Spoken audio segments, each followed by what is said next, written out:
I want you to imagine coming back to your own land and seeing 10 massive commercial skyscrapers standing there like they've always belonged.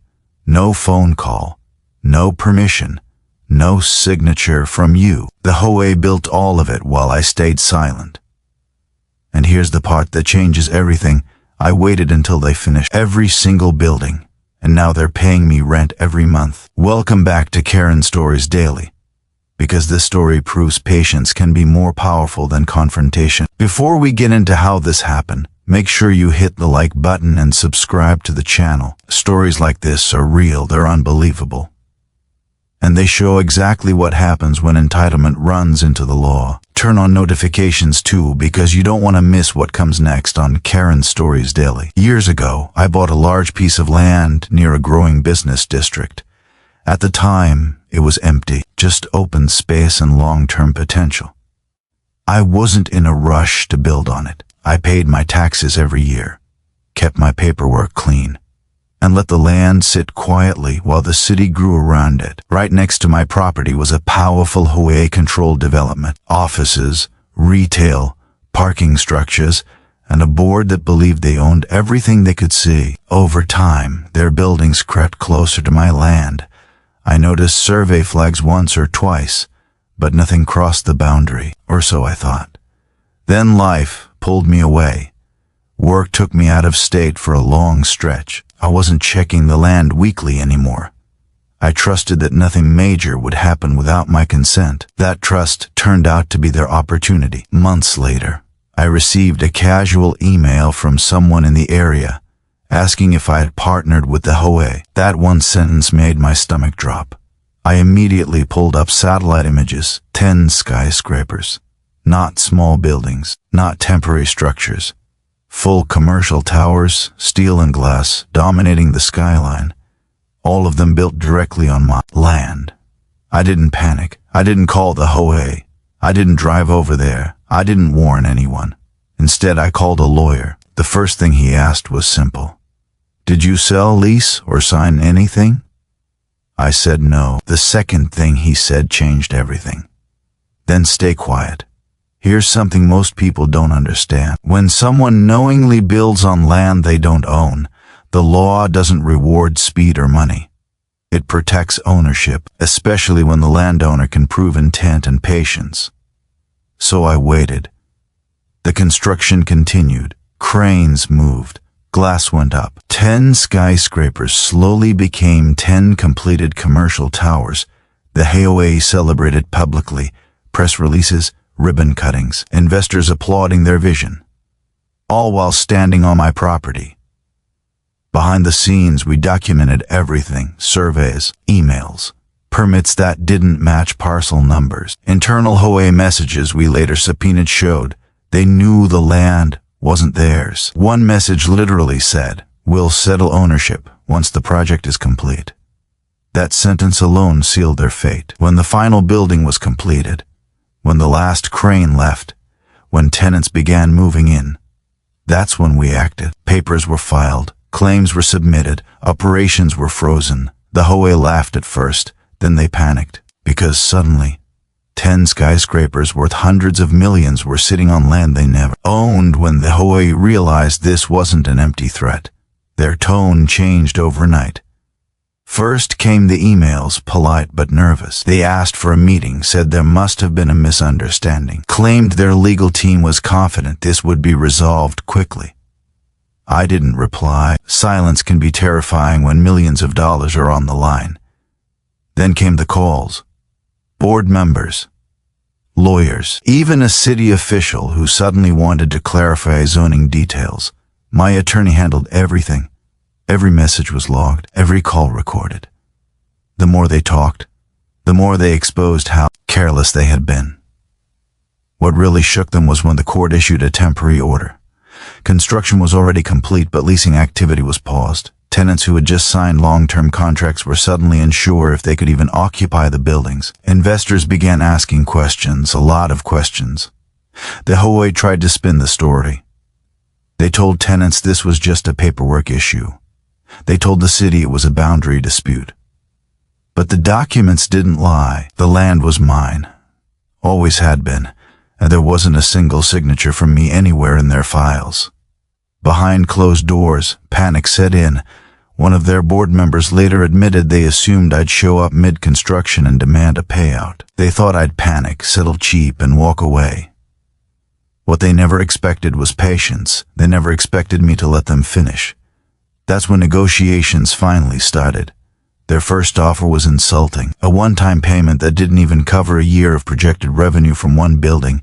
We declined without a counteroffer. That silence again. It drove them crazy. Next came threats. They hinted at dragging this out for years. They talked about appeals, delays, and how expensive it could get.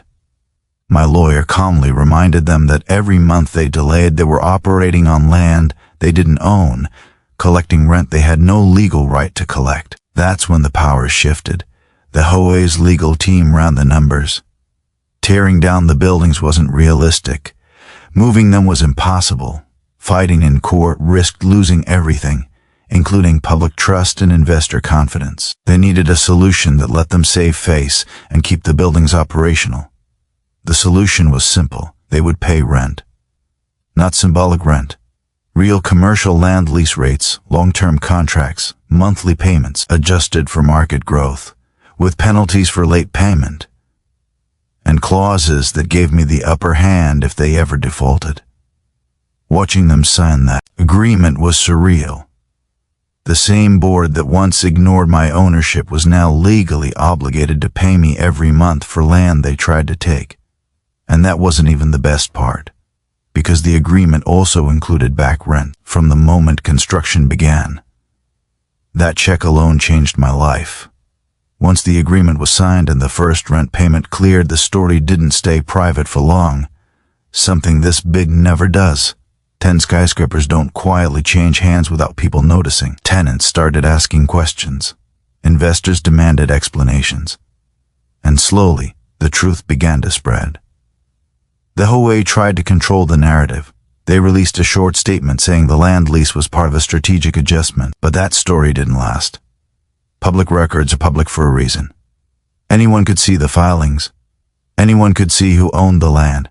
And once local business news picked it up, the real story came out. Headlines talked about mismanagement, about entitlement, about an HOA that assumed ownership instead of respecting it. The same board members who once ignored my existence were suddenly being questioned on live television. Some resigned quietly. Others doubled down and made things worse. Tenants weren't happy either. They had signed leases thinking everything was stable. Now they realized their landlord wasn't even the landowner.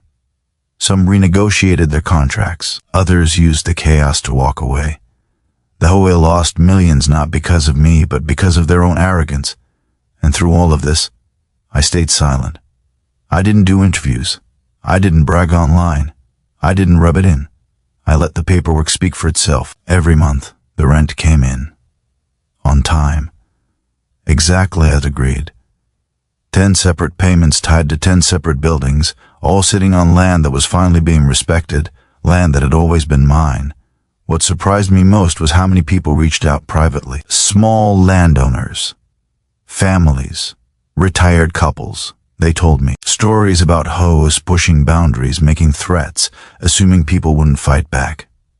My situation became a quiet lesson in patience and documentation. One city official even admitted off the record that this case changed how future developments would be reviewed. Parcel verification became stricter. HOA authority was questioned more openly. Policies were adjusted. All because one board thought ownership was optional. Years passed. The building stayed. The rent increased with the market. And the HOA? It never recovered its old power. Eventually they approached me again, this time with a different tone. They wanted to buy the land outright, a serious offer.